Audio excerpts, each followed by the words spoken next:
Hey, this is Reed with Rapid Response Training, doing a quick video on some Hurricane Helene recovery everyday carry gear. So this is going to be in no particular order. I'm just doing this as fast as I possibly can. So we're going to go through it. I had a very similar EDC as to on body as to what my EDC video is, but we'll go through the bag as obviously I took a lot more equipment with me doing this hurricane relief stuff.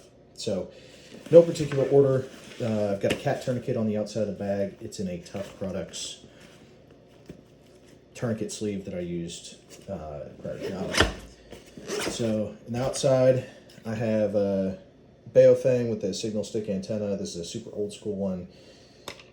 The extended battery. We had team comms, and then programmed the Mount Mitchell repeater into there. So ended up not using this at all. We had cell and we didn't really split our team very much, but I had it as a contingency. So this was critical.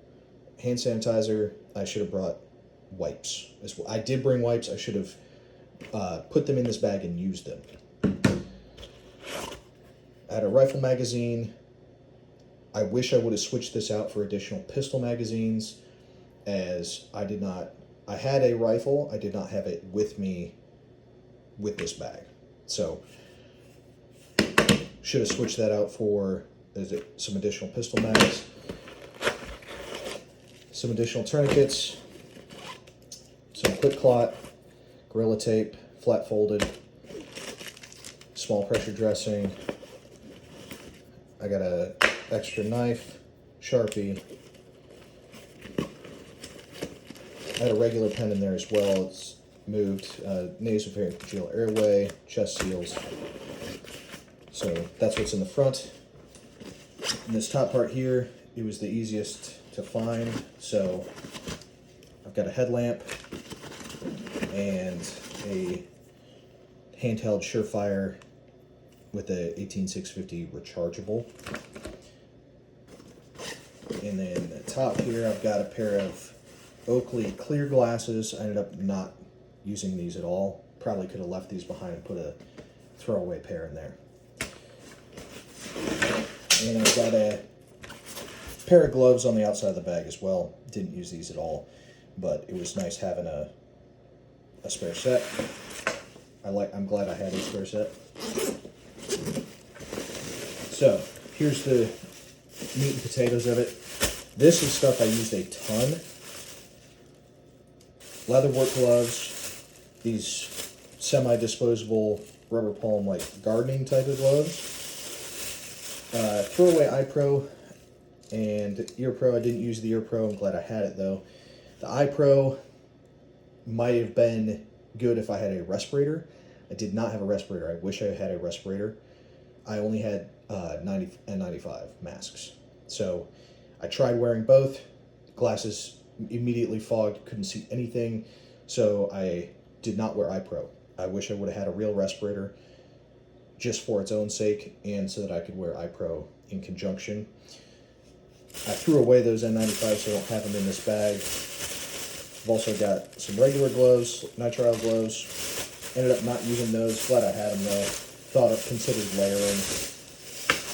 layering them. So we'll move on to food. Had to bring food with me. We weren't going back to base camp. So had some candy. This is kind of my main lunch. Some ramen with some canned chicken in it, and I added some hot sauce to it. Cooked it with this. Tokes, I guess, is the brand of this. It's a titanium canteen cup. There's some hot sauce packets. Strike with some backup caffeine. And then I've got my fuel in here and my stove. This is a Soto stove. So a lot of guys had jet boils.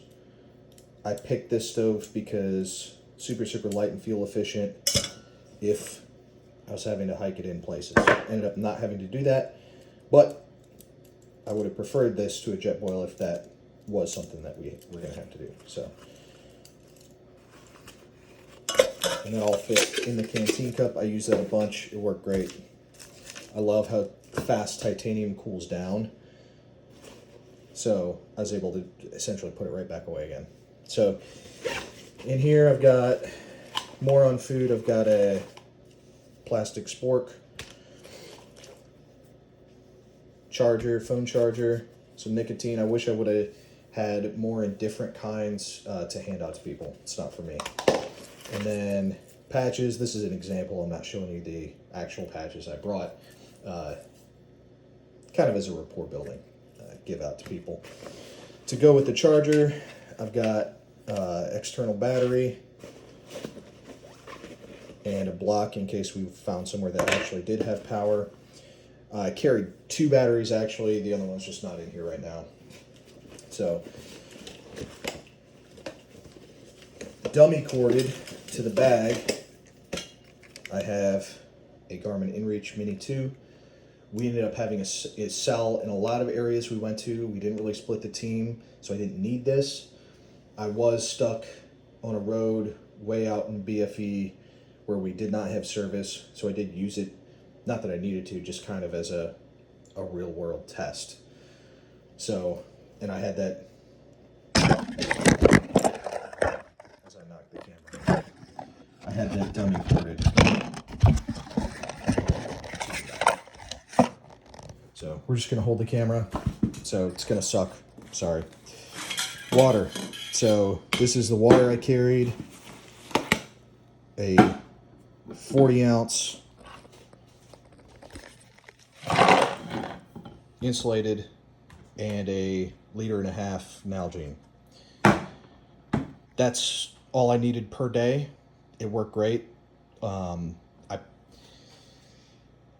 Maybe I should have had extra, just in case. But that's what I brought, and it worked great. I'll get to that later. And, okay, so some trail mix, or what's left of trail mix. Let's see, what else? Oh, there's a needle that goes with the med stuff. I don't know how it got in there. In the bottom of the bag, I threw a base layer. So this was not one I was wearing. It was one to change into if I just completely sweated through my clothes, which is very nice. What do you call this? The face mask. Yeah, anyway, face mask. Didn't use that spare set of socks, again, if I needed to change my socks before going back. Leatherman, barely use this, but it's nice to have. So, and then I brought a real clipboard, full-size clipboard. I would have brought a full-sized notebook. I did not have one laying around. I brought a gallon-sized Ziploc to waterproof it, a paper towel, and some dry erase in case I wanted to write on the bag and be able to erase pens, pencil, dry erase. And then I got some documents back here in case I needed to prove I was who I said I was. Which I did not end up needing those. So that's what I brought with me every day when I was going out. Again, I wish I would have carried... I brought additional pistol mags with me. I just never put them in this bag. Wish I would have done that instead of rifle mag. I wish... Might have been smart to have a little extra water. I wish I would have had a real respirator, not N95s. Probably twice as many gloves so that I could change them out as they got wet and gross. And that's mostly it. So, all right, so after that last video, I thought it might be helpful to show some of the changes I made in my on-body everyday carry, specifically for the hurricane relief, because I did do a couple of things differently for actual tactical considerations and comfort as well. So one of the things I did, I was wearing, so this is the normal way I carry the EDC, so appendix, and then I carry a spare magazine right next to it in the void that the gun creates anyway. So I switched this up a little bit. I was wearing these 511 pants because they are not overtly military. They kind of just look like cargo pants, and I also didn't care if I had to throw them away. So was doing a lot of tearing up floors, shoveling. It basically bent over all day long, and was not fun. So first thing I did is took the spare mag and put it in this mag pocket. Not like, the ideal reload, but that was better than what I was doing. And I took my primary gun and I moved it behind the hip. So at the traditional 3 o'clock position.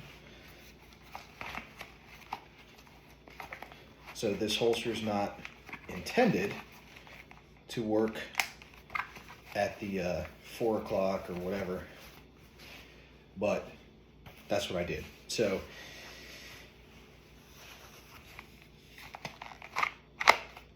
that's what I did for the carry. In addition, I was wearing tall boots.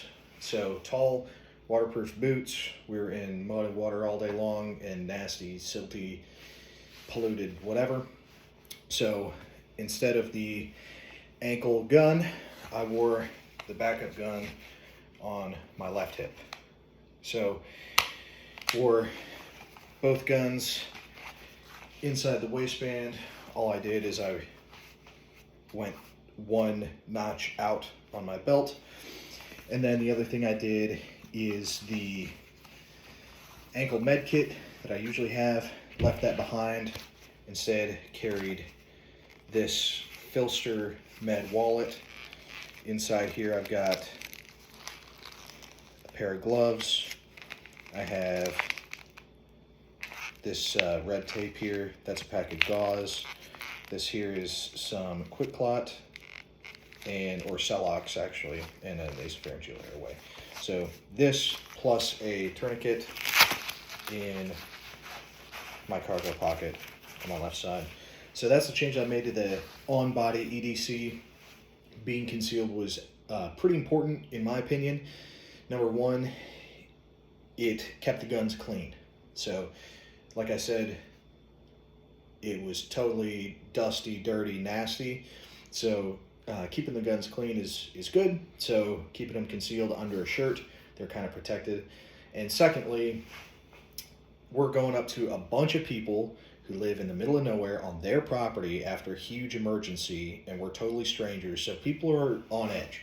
So keeping concealed was a great way to build some initial rapport.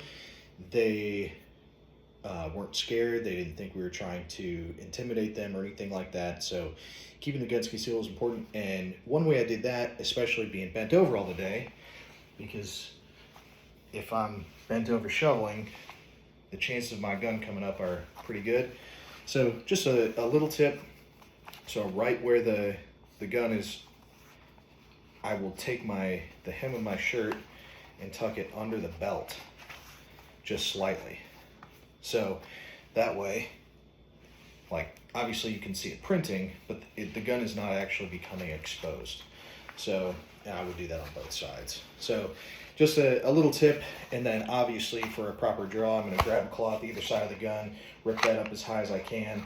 So not really a problem as far as accessing it. So I do that for both guns. So that was a little on-body EDC, something different I did for this specific scenario. So one last thing I forgot to mention with the EDC that includes the clothing. So I mentioned the 511 pants that I picked specifically. Obviously they're durable, utilitarian, but they're not overtly military. They look like cargo pants. If I have to throw them away, that's fine. Another thing I did, t-shirts. I'm wearing this one specifically for contrast so you can see all the stuff on my belt, but t-shirts I picked stuff that I could throw away if I wanted to, and underneath I wore this like knockoff dry fit long sleeve. So specifically, I mean, it's obviously nice and wicking and everything else, but it would protect me from getting all sorts of stuff all over me that I didn't want. Because I heard reports about all sorts of pollution, nastiness, and I don't really want that mud all over my skin. So I wore that, the shirt, and I wore tall Gore-Tex boots. If I had a real pair of muck boots, I would have worn those probably instead. I ended up buying a cheap pair of Walmart muck boots, but just for comfort's sake and taking care of my feet, I wasn't going to put them on unless I like absolutely had to, and where we happened to be working, I didn't absolutely need them. So anyway, that's as far as clothing is concerned. I do have some cry pants that I bought used because I'm poor, and they are great. They're super comfortable and durable. They got the built-in knee pads, like the articulation where you want it, the stretch where you want it, and like I try and wear those at every opportunity, because if I have these expensive pants, like I need to use them. Otherwise, why do I have them? I don't need expensive pants that just sit around and I don't use. So, but left those behind specifically because of all the rumors about militia. So anyone wearing anything overtly military was assumed to be militia. So there was local law enforcement, there was North Carolina National Guard there, and also like a lot of the people were nervous about that as well. So there was looting, and did not want to be mistaken identity at all. So anything overtly military looking, any like gear or certainly weapons, but yeah, clothing, etc., all that stayed behind or put away. So that's as far as the everyday carry clothing stuff goes. I did take my watch off for the first day. I was planning on taking it off for the second day. I ended up leaving it on accidentally, but luckily this is like pretty waterproof, so I could like scrub it with soap. And yeah, so that's as far as the EDC goes. Go help somebody. Don't be weird.